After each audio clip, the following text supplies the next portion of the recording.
So the other day, I'm out on a walk listening to a podcast, and this one's by Wes Moss. I forget the name of it. I will link it below. But the whole tenet of his podcast in general is studying the happiest retirees to really understand what's happening beneath the surface of their life that makes their retirement so happy versus people who are not so happy in retirement. And the good news is that it doesn't really address, how much money you have in retirement as it relates to how happy you are. Assuming you have enough, what he considers to be the tenets of a good retirement is having this thing that he calls the 5 core pursuits. And this is based on his research, where he notes that people in retirement who have these at least 5 core pursuits seem happier by and large than people who don't. And I think the exact number in his data is 3.6 as an average in terms of core pursuits versus people who have less than 2 core pursuits tend to be less happy on average. And I want to break down what he means by core pursuits because it's more than just having hobbies. He calls core pursuits things that are meaningful activities that you return to regularly. They can be physical, social, intellectual, creative, or spiritual, and they create structure, connection, and purpose in your life. And I hope I'm not putting words in his mouth here, but I believe in one particular podcast, he even mentioned how much time you should be spending on your core pursuits, which I think he said something like 20 hours per week. So, of course, all of this stuff is going on in my head, and I start thinking about my own life, and geez, do I even have 1 core pursuit, much less 5? And, what am I spending my time doing? And am I failing at this retirement thing? And I spent the rest of that walk consumed with whether or not I had enough core pursuits in my life to deem myself happy or not happy based on this guy's research. And I thought I would share with you where I ended up on this overthinking journey, because reality is that life is very different from data, and none of it is that cut and dry. And we can totally spin out on numbers and data and comparison, and none of that at the end of the day truly matters as much as how you feel about your life as you're living it. So here's where I ended up on this. First of all, I want to break down what the obvious might look like in terms of core pursuits in retirement. Wouldn't it be great if in retirement you spent 25 to 30 hours a week on golfing and tennis and date nights with your spouse and grandchildren and, working out? That would just be the quintessential perfect retirement, would it not? Because you're outside, you're interacting with other people, and you're spending time with family. It's all, meaningful and squishy and lovey-dovey, and wouldn't that just be fabulous?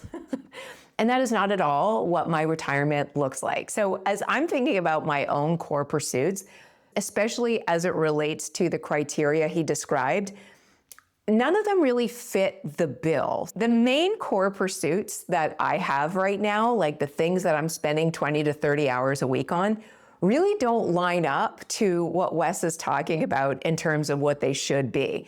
They're not physical, they're not really social, they're not really spiritual, maybe a little bit, and they're sometimes taking up 20 to 30 hours a week, sometimes more and sometimes less. But more importantly, they're kind of coming in and out of the scene too, right? I try some things and some things stick, and I try other things and I either like them or don't like them, or they don't really suit my life at the time. So the first thing I would say about looking at this perspective of core pursuits with defined criteria is that my life has never been that cut and dry and probably never will. I'm at a point in life right now where I'm trying a lot of things. I'm experimenting with a lot of things. I have my rabbit hole obsession where I'm spending probably more than 20 to 30 hours a week on. And there's other things that are kind of being ignored as a result of that. And things kind of just keep coming in and out of the picture. So the things I'm spending the majority of time on right now at this point in my life are on a computer in my office, in my home. So they're not physical, they're not social. And like I said, they're a little bit spiritual. Right now, and for the past, I would say several months, actually for the past year, which has gotten a little bit more obsessive lately, is this idea of researching my family history. And that stems from a bigger core pursuit that I've had throughout my entire life, and that is an interest in human psychology. I have 2 psychology degrees of my own. I've always been sort of obsessed with self-help. I was a professional coach for 4 years. But lately, that main core pursuit has morphed into family research and genealogy and DNA research, and really piecing together a story of my family lineage based on ancestors that were living in the 1700s and the 1800s. And that has become not only a huge obsession for me lately, it is taking up the majority of my time throughout the day, and it's also morphing into new areas. Because as I'm learning about genealogy, I'm realizing that it's a lot bigger than just tracking your family through time.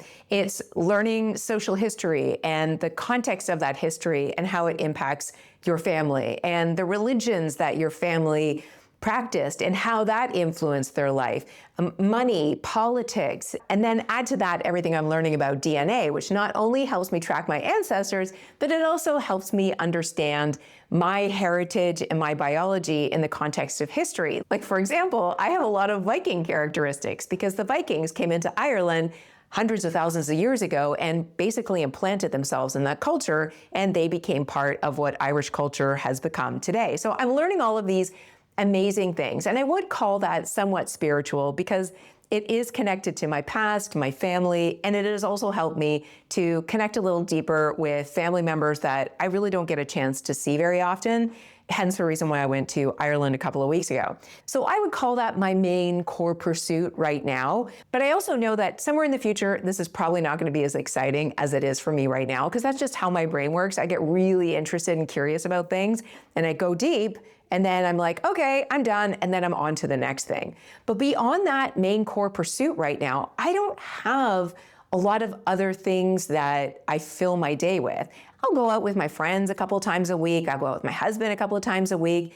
And that's pretty much it, except for this one major thing that I think all of that data and research overlooks. And that is this core pursuit of actually taking care of yourself and taking care of the business of life in retirement. Because here's the thing that nobody talks about as it relates to retirement that I'm only now realizing.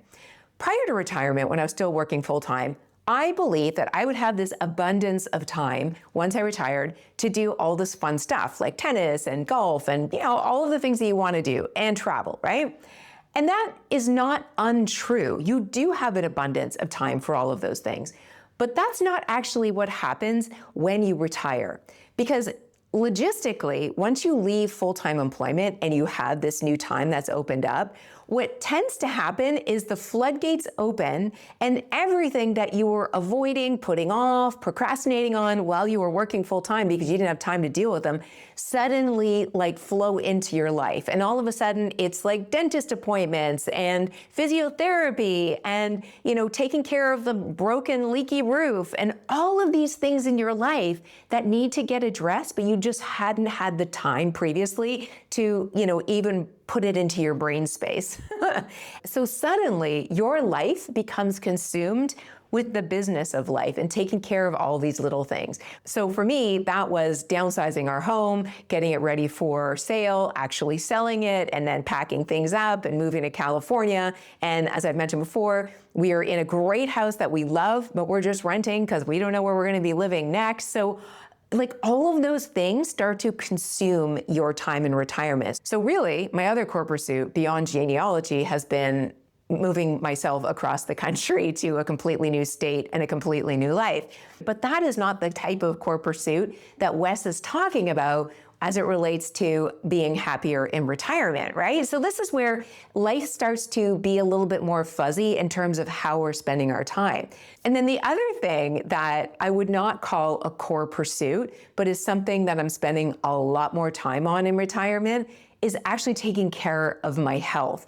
And I have always been someone who's taken care of myself. Actually, I shouldn't say that. When I was a kid, I completely destroyed my health. But in my adult years, I've always worked out on a regular basis and, eaten well and slept well and all of those things because they are so fundamental to my mental health. So if I'm not doing a lot of things to take care of my physical health, I notice it in my mental health. Like I just don't feel as good or as vibrant. I tend to feel more flat, and the more flat I feel, the less enjoyable my life becomes. So what I've noticed in retirement, because I have a lot more time to notice these things, is that if I'm not doing, like, not even just the bare minimum, but if I'm not spending a lot of my day, cooking food and working out and going for walks, getting outside, staying in movement, seeing people, if I'm not like really actively parenting my physical self, then that starts to erode my mental health and how I enjoy life. And that's become a very serious endeavor for me. So I would never have thought that this would take up as much time in retirement as it has, but it has. Like, what is that?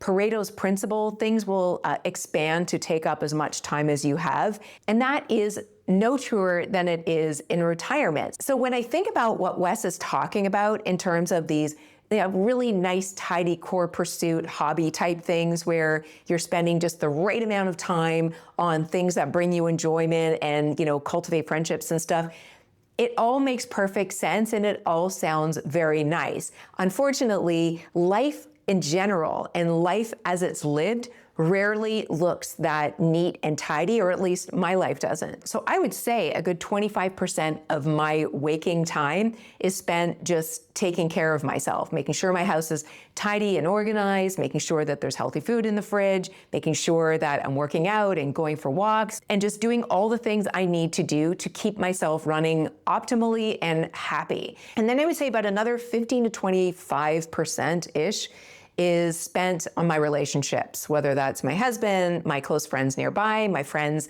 that live afar, my dog, like my family, those sort of things, right? Like somewhere between 15 to 25%. And then the rest of the time is spent in these little rabbit holes that I have, which is currently genealogy and probably will be for the foreseen future until, I feel like I've kind of tapped that out and onto the next thing. And also content creation, like making videos for this channel, Retire It, and also making videos for my main channel, which if you didn't know, I also have another main channel. I will link it below if you're interested and follow me over there. But the whole point of this is that looking at data about retirement or any other aspect of life is helpful to understand guidelines. But if you're anything like me, and I love to chronically overthink, it's very easy to get caught up in the numbers and start comparing your life and your experience of life to what the numbers say is the ideal or optimal life. And I know that I'm probably never gonna have that perfect 5 core pursuits that would make my life just be that much better. But I am quite happy with the way it's going right now. Very happy to continue to let myself just muck around in different interests to see, what works, what doesn't work, what stays, what doesn't stay, and just follow my own intuition about it rather than trying to fit in what the data says is the ultimate retirement. And to that point, let me leave you with a very interesting comparison that I had to remind myself as I was going through this whole thought process. When we're kids and we first start kindergarten or grade 1, whatever school starts for you, where you are, it is really quite jarring for all of us. I don't know about you, but I remember other kids having meltdowns, and I probably had a meltdown myself on my first day, but a lot of kids have meltdowns when they have to make that transition from, being at home or being in daycare to having to go into a formal school setting. And really, how is that any different as we are entering this phase of life? Sure, we have a lot more context and maturity and wisdom, so we're going into the stage of life with a preconceived notion of what it's going to be like, but that can also be equally dangerous. We assume it's going to be all tennis, fishing, and golf, but that's not actually what it looks like. But we can't know that until we get in there and really see what life is like. We don't know what our health is going to be like in retirement. We don't often know what our financial situation or family situation is going to be like in retirement. We may have conceived ideas and expectations, but rarely in life do things ever work out the way we assume they will, right? So all that to say, if your life, like mine, does not filter into these neat little 5 core pursuits, it's okay.